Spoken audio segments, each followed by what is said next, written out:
ఇవాళ సినిమా ఏదైతే వ్యాపారం చేసిందో సినీ పరిశ్రమను ప్రోత్సహించాలని మొదటి వారం అత్యధికంగా సినిమా ధరలతో టికెట్లు అమ్ముకోవడానికి, స్పెషల్ షోలు వేసుకోవడానికి, బెనిఫిట్ షోలు వేసుకోవడానికి ప్రత్యేకమైన అనుమతులు ఇచ్చింది నా ప్రభుత్వమే కదా, మా ప్రభుత్వమే అధ్యక్ష. సినీ పరిశ్రమను ప్రోత్సహించాలనే మా విధానం. ప్రోత్సహించే క్రమంలో తెలంగాణ ప్రజల ప్రాణాలను తీసుకోమనే, ప్రాణాలు తీసుకుంటే కూడా వాళ్ళని ఏమనొద్దానంటే మీరు లా చేయండి అధ్యక్ష. మరి స్టేట్కు లా అథారిటీ ఉందో లేదో నాకు తెలియదు, కానీ star, film star, super stars are political stars is having some special privilege if they murdered anyone also. విమాన్ని ఆదుకోవడానికి ఈ రోజు కూడా ఆర్థికపరమైన విషయాల్లో కానీ దీంట్లో కానీ వాళ్ళు ఎవరు పెద్దగా ఆసక్తి, కనీసం సినిమా వాళ్ళు ఒక్కరోజు అతను పొయ్యి వస్తే సినీ ప్రముఖులందరూ అతని ఇంటికి వెళ్ళి అతనికి మొత్తం ఏదో కాళ్ళు చేతులు యాక్సిడెంట్లో పోయినట్టు కన్నీళ్లు గారుస్తారు. ఈ సినీ ప్రముఖులు ఒక్కరైనా హాస్పిటల్కి పోయినరా అధ్యక్ష? నేను సూటిగా తమ ద్వారా సినీ ప్రముఖులను నేను అడుగుతున్నా అధ్యక్ష. తల్లి చనిపోయి 9 సంవత్సరాల పిల్లగాడు బ్రెయిన్ డెడ్ అయ్యి ఆక్సిజన్ అందక 20 రోజుల నుంచి హాస్పిటల్లో కోమాలో ఉంటే ఈ సినీ ప్రముఖులు ఒక్క రోజు కోసం పోలీస్ స్టేషన్ పోయిన ఇంటికాడ క్యూ కట్టి ప్రభుత్వాన్ని తిడుతున్నారు, నన్ను తిడుతున్నారు, అతన్ని పరామర్శిస్తున్నారు. ఏమైంది అధ్యక్ష? అతను కాలు పోయిందా, కన్ను పోయిందా, చేయి పోయిందా, ఏమైనా కిడ్నీలు దెబ్బతిన్నా, ఏమైంది? అతన్ని ఇంతమంది సినీ ప్రముఖులు పరామర్శించారు, కలిసిండ్రు, అభినందించారు. కానీ ఆ పిల్లగాన్ని కనీసమన్నా పరామర్శించడానికి సినీ ప్రముఖులు ముందుకు రాలేదంటే సినిమా ఇండస్ట్రీలో ఉన్న ప్రముఖులు ఏం ఆలోచన చేస్తుండ్రో, ఏం కోరుకుంటుండ్రో నాకైతే తెలియదు. 100% जो भी अकबरुद्दीन ओवैसी साहब ने जो मुद्दा उठाए वो मुद्दा के लिए मैं ये बात कह रहा हूं, सचमुच बोल रहा हूं, ये शर्म की बात है. 20 दिन के बाद भी एक दिन के लिए उनको पुलिस स्टेशन को लेकर गए तो हाईकोर्ट भी इमीडिएट अजर्नमेंट मोशन, लंच मोशन ले लिए, उनका बेल भी दे दिए, सब कुछ. आधी रात को 11-12 बजे अपने लोग बोल रहे थे जेल का दरवाजा खोलो, 12 बजे उनको छोड़ो. अरे भाई कहां है प्रोविजन? कहां से छोड़ू मैं? कोई मेरा घर का मामला नहीं है. मेरा घर का मामला है तो मेरा गेट निकाल के आने वाले जाने वाले को मैं बोल सकता हूं. जेल का दरवाजा मेरा हाथ में नहीं है, कानून के हिसाब से चलाने का है मेरे को. रात 12 बजे अरे वो फिल्म स्टार है उसको छोड़ दो. भाई अगला दिन मैं रहे तो ना फिल्म स्टार को छोड़ने के लिए. अगर आधी रात को 12 बजे किसी को जेल से छोड़ने का कोई लॉ है तो बोलो, मैं भी लागू करता हूं. సార్ 2 తారీఖు వాళ్ళు అప్లికేషన్ పెట్టుకుంటే 3 తారీఖు పోలీసులు తిరస్కరించారు. 4 తారీఖు హీరో కానీ హీరోయిన్ కానీ సినిమా ప్రొడ్యూసర్స్ కానీ ఎవరు థియేటర్ రావడానికి వీల్లేదు. ఈ థియేటర్లో మేము సెక్యూరిటీ ఇవ్వలేము. ఈ థియేటర్కు ఉన్నది ఒకటే దారి.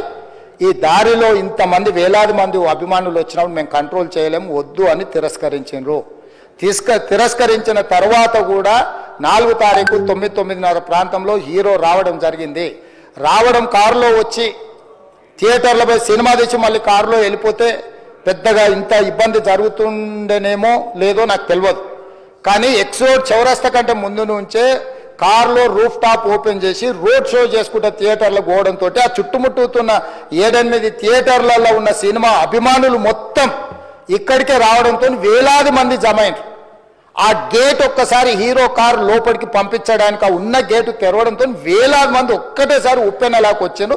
ఆ ఉప్పెనలో చనిపోయిన రేవతి, ఆమె కొడుకు, భార్య, భర్త, కూతురు వాళ్ళు అలాగైపోయి కొడుకు తల్లి ఒక పక్కన పోయి ఆ జనాల నుంచి తప్పించుకొని టికెట్ చేసుకొని ఆ తొక్కిసలాటలు హీరోను థియేటర్ లోపలికి తీసుకుపోవాలనుకున్న టైంకి అతను బండి మీద రోడ్ షో చేసి దిగేటప్పటికి వేలాది మంది హీరోను కలవడానికి చొచ్చుకొచ్చారు ముందుకు. అసలు అంటే ఈ రకమైన వాతావరణంలో అతన్ని లోపలికి తీసుకువెళ్లాల్సిన సందర్భంలో అతను ప్రైవేట్ సెక్యూరిటీ, ఇవాళ రేపు మనం ఫంక్షన్లలో బౌన్సర్లు అని మనం చూస్తూ ఉన్నాం. 50-60 మంది సరిగ్గా లెక్క తెలియదు, 50-60 అని అంటున్నారు, నెంబర్ 4 ఎక్కువ తక్కువ. ఆ బౌన్సర్లు అందరు మీదికి వచ్చే అందరు అభిమానులను విపరీతంగా అడ్డంగా ఎట్లా పడితే అట్లా తోయడంతో అటు నుంచి అభిమానులు హీరోని చూడాలి, కలవాలని ఒకవైపు నుంచి వాళ్ళని హీరో దగ్గరికే రానియొద్దని ఆయన ప్రైవేట్ సెక్యూరిటీ వెనక్కి నెట్టడం వల్ల ఈ తొక్కిసలాటలో హీరో థియేటర్కి వెళ్ళి లోపలికి వెళ్ళి చూసినాక పోలీసులు ఈ మొత్తం క్రౌడ్ని, ఈ మొత్తం అక్కడ ఉన్న జమైన జనాలను అందరిని కూడా తీస్తే ఒక తల్లి కొడుకు అక్కడ శవాలుగా పడి ఉన్నారు. ఆ తల్లి అంత తొక్కిసలాటలు కూడా నేను ఆ వీడియో చూసిన, ఆ తల్లి లోపలికి వచ్చినప్పుడు కొడుకు చేయి పట్టుకొని ఎంత జాగ్రత్తగా కొడుకుని తీసుకొని వస్తుందో ఆ తల్లి ప్రేమ ఎట్లుంటుందో అక్కడ నాకు చూసి నాకు అర్థమైంది. ఆ శవాలుగా మారిన తల్లి కొడుకు చెయ్యి ఇడవలే అధ్యక్ష, అట్లే చెయ్యి బిగ్గర పట్టుకొని పోలీసు వెళ్ళి చూస్తే ఆ తల్లి ఆ పిల్లగాడు ఆ తల్లి ఆ చెయ్యి వదలకుంటే కన్నబిడ్డను పట్టుకుని తల్లి చచ్చిపోయింది అధ్యక్ష. అట్లాంటి సిచ్యువేషన్లో పోలీసులు తల్లిని కొడుకుని హాస్పిటల్కి అక్కడ ఫస్ట్ ఎయిడ్ ట్రీట్మెంట్ చేసిండ్రు. పోలీసులు ఏం డాక్టర్లు కాదు, హుటాహుటిన తరలించిండ్రు. హాస్పిటల్కి వెళ్ళిన తర్వాత తల్లి చచ్చిపోయింది, పిల్లోడు కోమాలు ఉండు. ఆల్మోస్ట్ పోలీసులు పిల్లవాడు కూడా చచ్చిపోయింది అనుకున్నారు. బ్రెయిన్ డెడ్ అయింది, ఆక్సిజన్ అందక ఆ అబ్బాయికి. సో ఆ సిచ్యువేషన్లో వెనక్కి పోలీసులు వచ్చి హీరో గారికి విషయాన్ని తెలియజేసి హీరో గారు వెళ్ళిపోతే హీరో ఎందుకు వెళ్ళిపోవాలనుకుంటారు పోలీసులు అంటే ఇంకా వేలాది మంది అభిమానులు అక్కడనే ఉన్నారు.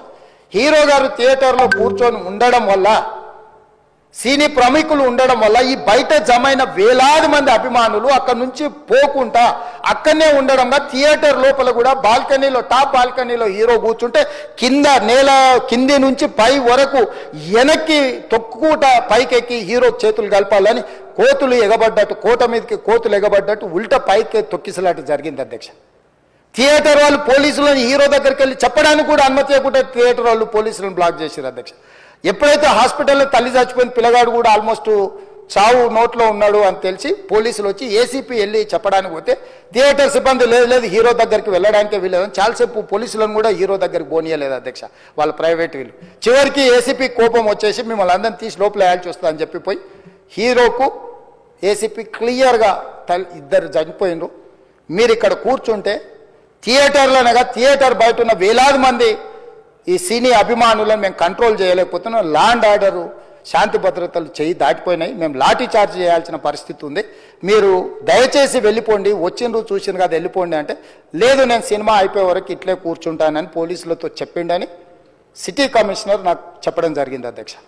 అదేవిధంగా ఇంకా కంట్రోల్ కాకపోవడంతో అప్పుడు డీసీపీ పై అధికార రంగంలో దిగి వాళ్ళ అందరినీ లోపల వాళ్ళు ఎంబడున్న అడ్డుకుంటున్న వాళ్ళను పోలీసులతో జరిపించి చక్కగా డీసీపీ పోయి హీరో గారికి బయట చనిపోయినరు, పరిస్థితి చాలా గందరగోళంగా ఉన్నది, మీరు ఇక్కడ నుంచి కదలాల్సిందే లేకపోతే మిమ్మల్ని పోలీస్ స్టేషన్కు తీసుకెళ్లాల్సిన పరిస్థితి వస్తుంది, మీరు ఇక్కడ నుంచి కదలాల్సిందే అని బలవంతంగా అతన్ని సినిమా మధ్యలో 12 గంటల సమయంలో రాత్రి 12 గంటల సమయం అట్టిట్టుగా ఆ సమయంలో అతను తీసుకొచ్చి బండెక్కిస్తే మళ్ళీ అతను రూఫ్ టాప్ ఓపెన్ చేసి మళ్ళీ చేతులు ఊపుకుంటూ రోడ్ షో చేసుకుంటూ అంటే తల్లి చనిపోయి పిల్లగాడు చావు బతుకుల మధ్యలో ఉన్నాడు మీరు వెళ్ళండి అని వెనక్కి పంపిస్తే కూడా మళ్ళీ కారులో రూఫ్ టాప్ ఓపెన్ చేసి చేతులు ఊపుకుంటా అభిమానులను సంతోషపెట్టుకుంటా రోడ్ షో చేసుకుంటా అతను వెళ్ళిపోయింది అధ్యక్ష. పోలీసులు కేసు చేసిరు, కేసు మీద థియేటర్కి సంబంధించిన కొంతమందిని అరెస్టు చేసిరు, అరెస్టు చేసి 10-11 రోజుల తర్వాత పోలీసు హీరో గారింటికి వెళ్ళిండ్రు. మీరు కూడా కేసులో A11 మీ మీద కేసు ఉందని చెప్పడానికి పోలీసులతో దురుసుగా ప్రవర్తించిండు, మీరు ఆ వీడియోలన్నీ కూడా చూసిండ్రు. ఆ పరిస్థితిలో చట్టాన్ని అమలు చేసే పోలీసులు ఆల్రెడీ ప్రాణాలు పోయినాయి, ఒక నిరుపేద తల్లి చనిపోయింది, కొడుకు చావు బతుకుల మధ్యలో ఉన్నాడు, ఆ రోజు కోర్టుల కేసులు కూడా వస్తున్నాయి, కోర్టుకు కూడా మీరు విచారణలు ఏం చేసిండ్రని కోర్టుకు కూడా పోలీసులు జవాబు చెప్పాల్సిన పరిస్థితి ఉండే అధ్యక్ష. దాంతో మాట్లాడితే వాళ్ళు చాలా బాధ్యతారహితంగా సమాధానాలు ఇచ్చారని మా పోలీస్ సిబ్బంది చెప్తున్నారు. దాంతోనే అతన్ని పోలీస్ స్టేషన్ తీసుకెళ్లారు అధ్యక్ష. ఇక్కడి వరకు ఒక హీరో ఒక థియేటర్లో జరిగిన సంఘటనలు వీటన్నిటి నేపథ్యంలో పోలీసులు వాళ్ళ విధి నిర్వహణ నిర్వహించారు అధ్యక్ష.